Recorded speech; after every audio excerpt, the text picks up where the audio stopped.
And it's not just us. Independent fact checkers have said the same thing, that that did not exist, and that is not true.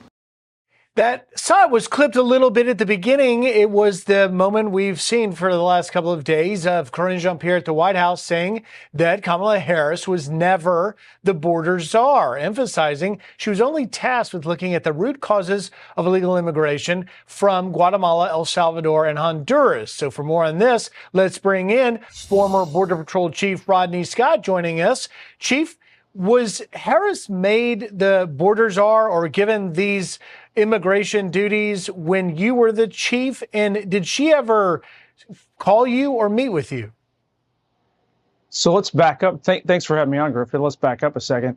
So she was made vice president of the United States by the American population, and everybody in the government, especially the executive branch, falls underneath her. So it's almost irrelevant. But it was common knowledge that she was assigned the border czar. The term was used across every media network possible. And she went down to Latin America, Central America. But my understanding is really it was a show. She did not have meaningful conversations with anybody about slowing down the flow of illegal immigration to the United States. She didn't really do anything down there to, quote unquote, identify and fix the root causes of illegal immigration from those areas. And then later, when I was still chief, she went to El Paso. But again, she met with some NGOs. There was really not a huge crisis in El Paso at the time. There was a lot of illegal activity, but not compared to like Rio Grande Valley or Del Rio. She avoided all that. And again, she avoided any conversation about slowing down the flow. But then let's just look at the statistics. The illegal immigration from the areas that she was supposed to focus on, even if she was only focusing on the root causes, skyrocketed. So there's absolutely no way you can say anything that she did was a success, regardless of the title. Exactly. I crunched the numbers in my reporting all day yesterday, and Bill Malusia, my colleague, doing a deep dive. So if you accept that she was only dealing with Mexico and the Northern Triangle countries of El Salvador, Guatemala, and Honduras, you see 140% increase over the Trump years, 4.31 million compared to 1.8 million. And actually, it's 34% more than the entire 8 years of Obama. So while she knows it is spinning out of control, surging from that specific area that she has been given, did she pick up the phone and call you or say, Chief, I know that you understand more than any other official in any administration about the push factors of why these people are flooding to our border? You would think she would want to seek your advice. Well, only if you wanted to solve the problem.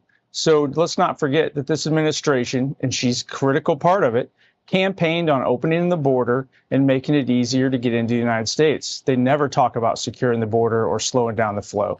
And actually, Border Patrol is responsible for securing the border. So no, at no time did she or anyone on her staff reach out and ask for our opinions.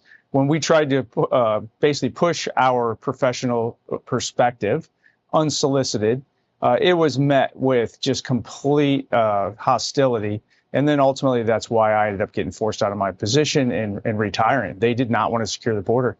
Please, anybody watching this, don't forget her history. Don't forget what she's campaigned on. She raised her hand and said illegally entering the United States should not be a crime.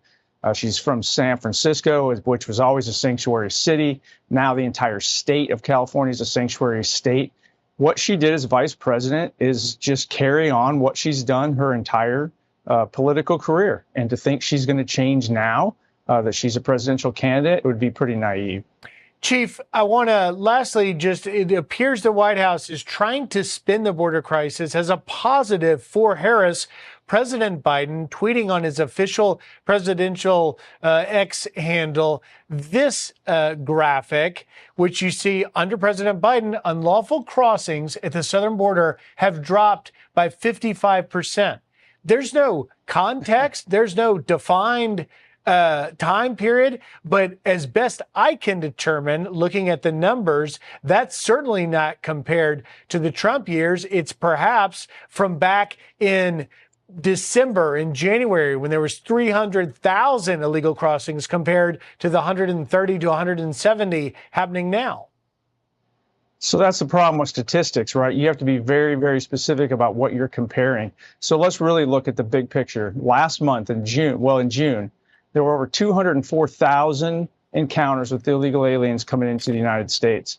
Compare that not just to the Trump administration, but prior to the Trump administration, when for years we were getting it below 500,000 for an entire year. We're hitting 200,000 a month. They're claiming success just because another month it hit 300,000. It's total chaos on the southwest border. The fentanyl's pouring in right behind the illegal aliens, and this could all be fixed if we just re-implemented the meaningful policies that were in place before. Former Border Patrol Chief Rodney Scott, who was on the front lines and the official put in charge of the border issues for Mexico and the Northern Triangle, never got the call. Chief Scott, we appreciate your time and always your insight. Thank you, sir.